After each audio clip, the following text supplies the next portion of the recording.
Feedback loops and amplification. What are feedback loops? Feedback is the information gained about a reaction to a product, which will allow the modification of the product. Feedback loops are the process whereby a change to the system results in an alarm which will trigger a certain result. This result will either increase the change to the system or reduce it to bring the system back to normal.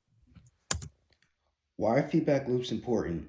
Biological systems operate on a mechanism of inputs and outputs, each caused by and causing a certain event.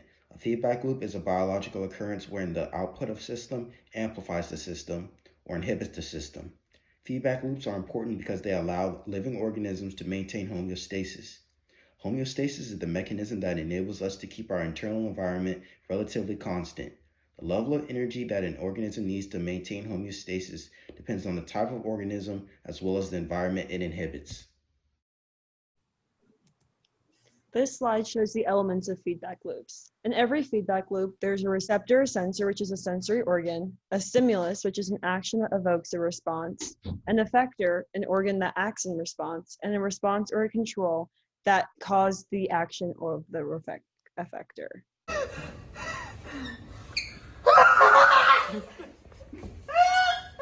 Just breathe.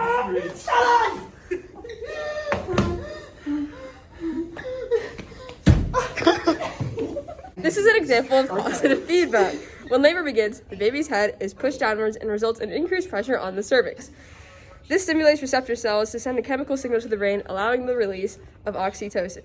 This oxytocin diffuses to the cervix via the blood, where it's stimulated further contractions. These contractions stimulate further oxytocin release until the baby is born. Positive feedback loops. A positive feedback loop occurs in the nature when the product of a reaction leads to an increase in that reaction. If we look at a system in homeostasis, a positive feedback loop makes a system farther away from the target of equilibrium. It does this by amplifying the effects of a product or event and occurs when something needs to happen quickly. Examples are fruit ripening, blood clotting, and childbirth.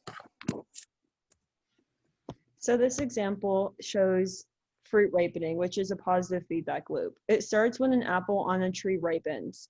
The ripe apple produces the gas ethylene, which signals neighbors to ripen. The neighbors produce more ethylene and more apples ripen. This process amplifies the reaction of the products and leads to more apples ripening almost overnight. Negative feedback loops occur in biology when the product of the reaction leads to a decrease in that reaction. In this way, a negative feedback loop brings a system closer to the target of stability or homeostasis. Negative feedback loops are responsible for the stabilization of a system and ensure the maintenance of a steady, stable state. The responsive regulating mechanism is opposite to the output of the event, and some examples are temperature regulation, blood pressure regulation, and osmoregulation. This diagram shows a negative feedback, which is temperature regulation. So as your body temperature increases, your body begins to sweat, and then it evaporates, which cools down your body, and your temperature drops. And then this just kind of is a cycle for temperature regulation in your body. Negative feedback loop not working. No thermal regulation. Freezing to death.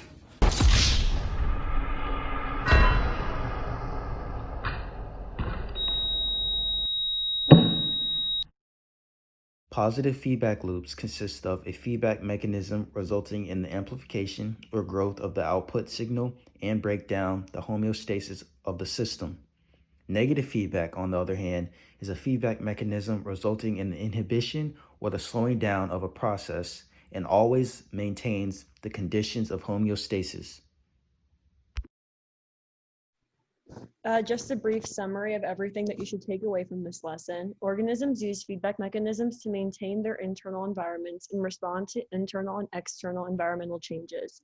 A positive feedback mechanism amplifies responses and processes in biological organisms. The variable initiating the response is moved further away from the initial set point. Amplification occurs when the stimulus is further activated, which in turn initiates an additional response that produces system change. Negative feedback mechanisms maintain homeostasis for a particular condition by regulating psychological processes.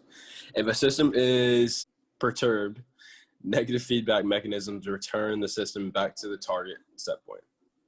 These processes operate at the molecular and cellular levels. Thanks for watching.